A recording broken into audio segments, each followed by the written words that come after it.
What does annotate mean?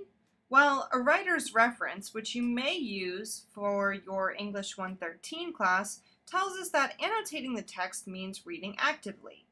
The book says, and I quote, "Read actively by jotting down your questions and thoughts in a notebook or in the margins of the text or visual. Use a pencil instead of a highlighter. With a pencil, you can underline key concepts, mark points, or circle elements that intrigue you. If you change your mind, you can erase your early annotations and replace them with new ones. To annotate an electronic document, take notes in a separate file or use software features to highlight, underline, or insert comments." Today, I'm going to show you a little bit about that latter point, annotating an electronic document. Do you remember the Burkean parlor? Well, the Burkean parlor is one way for us to think about annotating texts. It's a way for us to get our feet wet in the conversation with the book or article that we happen to be reading at the moment. First, we want to take notes when we annotate. Also, we want to interact with our readings. We really want to get in on that conversation. So remember, this is the Burkean parlor with just you and your assigned.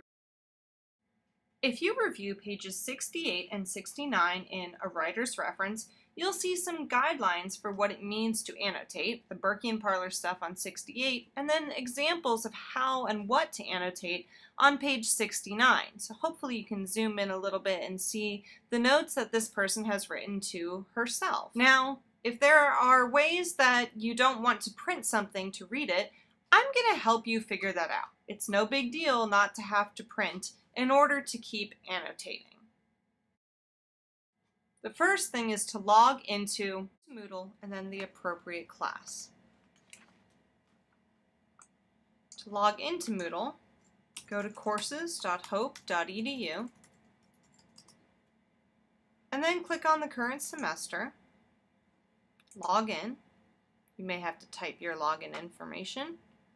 Go to the appropriate class and find the appropriate week from the menu.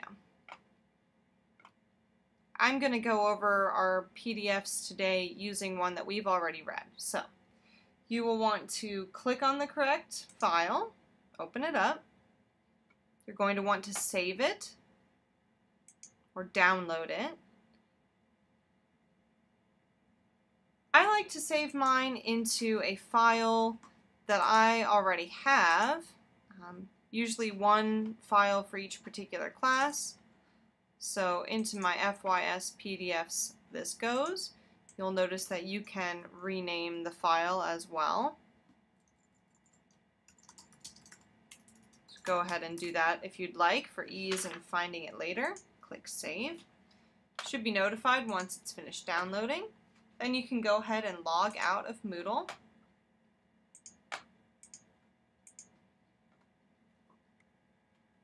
Then you want to go to wherever you saved your PDF, so make sure you know where it was, and open it up. Alright, here we go. Now I'm using a Mac, so my screen might look a little different than yours, but don't worry. Regardless of whether you're using Preview on a Mac or Adobe or Acrobat on a PC, you'll be able to open and read your PDF the same, and the options are the same.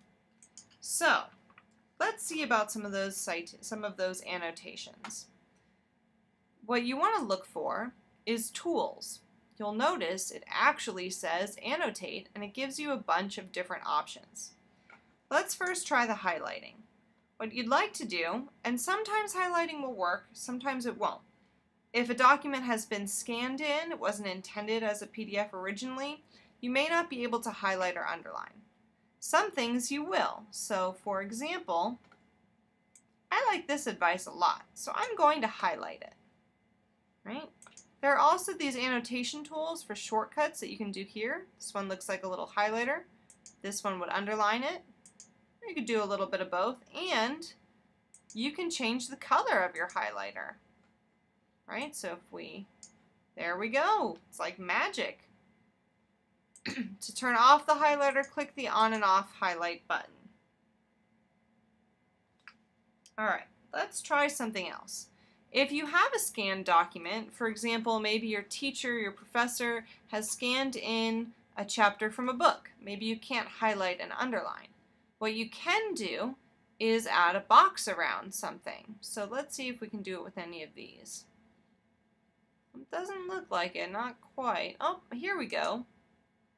This will give us a box. So this information about befriending your RA, that's really good advice. So I'm going to make sure I have it highlighted. Okay, now I've put a box around it so I can find it later. Again, I can change the color of the box if I want, and I can also change the width of the line. So if I want something really big and bold so I know to come back to it later, I can do it that way. If I want something a little less in your face, I can reduce it. Whoops, let's get rid of that one. And then you can move them around too, which is great.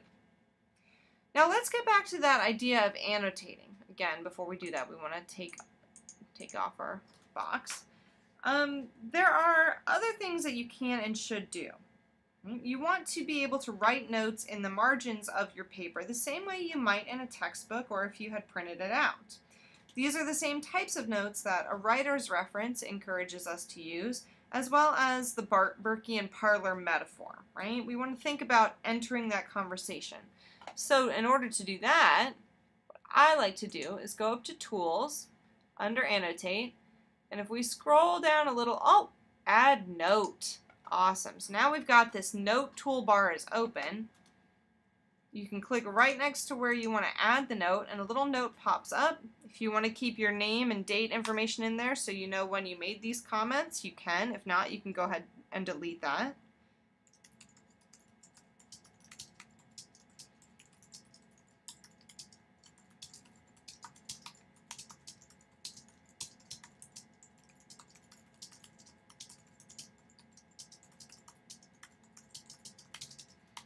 So here I've added some information that I think would be good to share. If I want to add another note, let's read on. Step away from Facebook for a while. Not for always, just enough time to be present to the here and now. Add a note.